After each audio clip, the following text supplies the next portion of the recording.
Nagpakulo tayo ng tubig, idol, kasi gagamit tayo ng ano yun, pansit canton. Kung sawa na kayo sa laging pansit canton, ganito lang gawin nyo, no? Lutuin mo natin pansit canton sa hot water. Hiwalay natin yung condiments niya. Lutuin muna natin yan at balikan, no? Pag ganito na siya, idol, no? Kunti na lang yung tubig niya. Kayo mag-control din ng apoy. Isang maliit na pansit canton na, no? Ang gagawin natin, lalagay natin tong condiments niya, ingredients dito, no? Yan. Kunti nito. Kasi spicy nga to. Lakasan ng apoy. Mix. Pagkatapos nan, mayroon tayong fish pastel. Ang gagawin natin, lagay natin dito.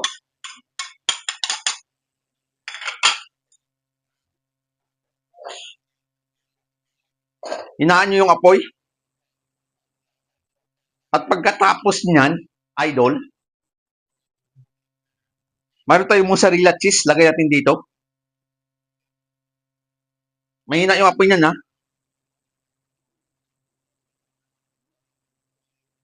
Hayaan natin malusaw yung mozzarella cheese dito, no? Kung wala naman kayong mozzarella cheese, Eden cheese na lang, no?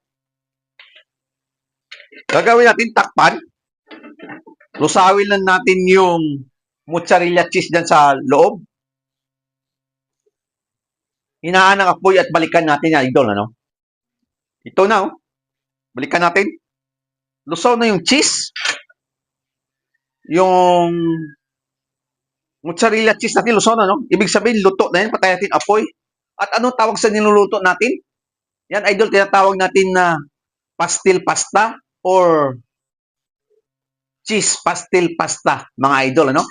Bago tayo magtapos, ika nga,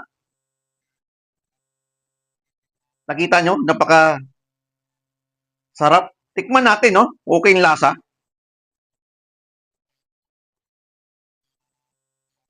Sama ng pasta, tikman natin.